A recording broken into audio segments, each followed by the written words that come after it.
so Jeff Immelt, he is the CEO of General Electric, and he wrote an op-ed on April 6th titled, "Bernie Sanders says we're destroying the moral fabric of America. He's wrong."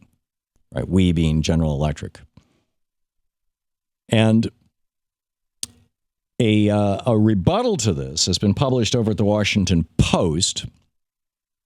It's collaboratively written by Peter Knowlton, Andrew Dinkelaker, and Eugene Elk, all out of Pittsburgh. The writers are respectively the General President, the General Secretary Treasurer, and the Director of Organization for the United Electrical Radio and Machine Workers of America. So this is coming from a union that represents GE employees. So the GE CEO, Jeff Immelt, who, Bernie loves to bash on the stump. His predecessor, Jack Welch, is the guy who said, if I could put my factory on a barge and just move from country to country as the cost of labor goes up, I'll move to the next poor country, the next low-wage country. Actually said that. I mean, Jack Welch has a, he said, when I think of the future of GE, I think China, China, China.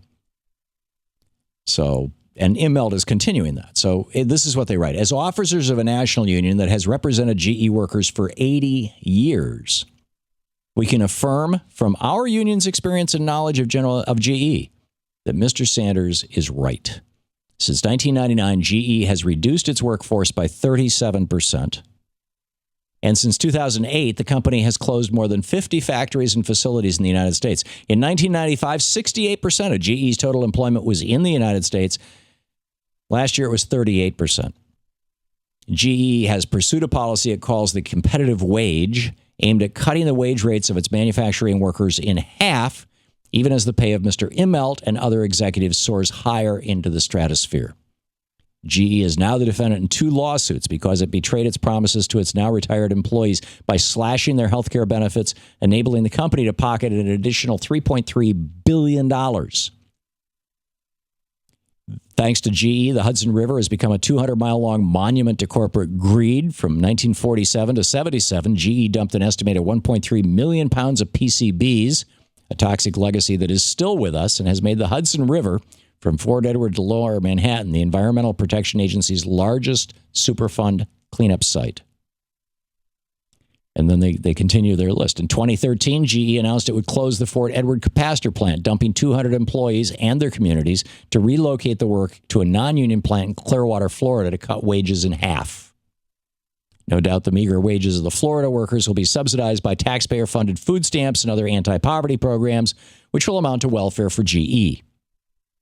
Since January, at its Erie, Pennsylvania locomotive plant, GE has laid off 1,384 workers as it transfers production to a non-union location in so-called right-to-work Texas, where it pays half the wages of Erie, Pennsylvania, The Department of Labor has told our local union in Erie that the ripple effect of the GE layoffs will affect as many as 18,000 jobs in the region.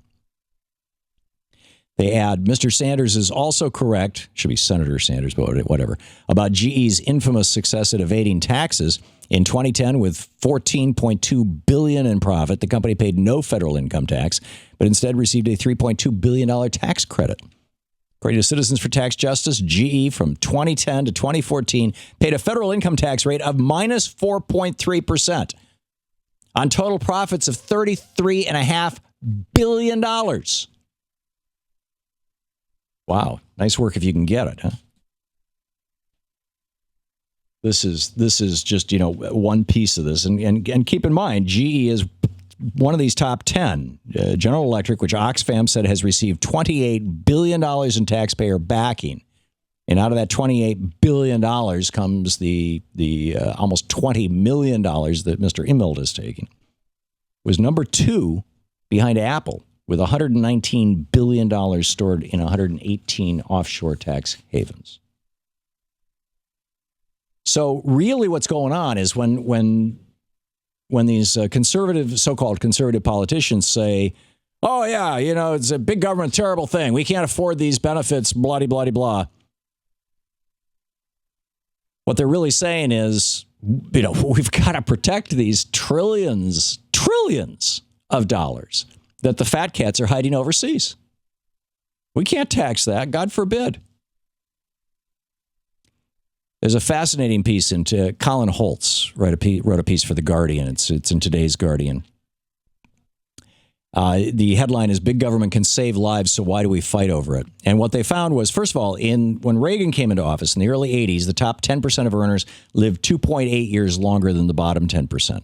By the 90s, that gap had expanded to 4.5 years longer rich people live than poor people. Latest study, 15 years. Top 1% lives 15 years longer than the bottom 1%. For women, the divide is a decade. But what they found was that poor Americans in liberal enclaves, such as New York City and San Francisco, lived longer than those in the more kind of libertarian cities, such as Dallas and Detroit. And why? Because of social spending, because of big government. The cities where the poor live also promote walking, have public transport. New York City, for example, spends heavily on healthcare assistance and anti-poverty programs. The budget of the Department of Social Services is second only to city spending on education. Public transit, all these things, they actually help people live longer. Big government will save your life. You're listening to the Thom Hartmann Program. Call 202-536-2370. Because really, cutting government is they're not interested in cutting government. They still want GE to get their subsidies. They just want to cut the government that's going to help you.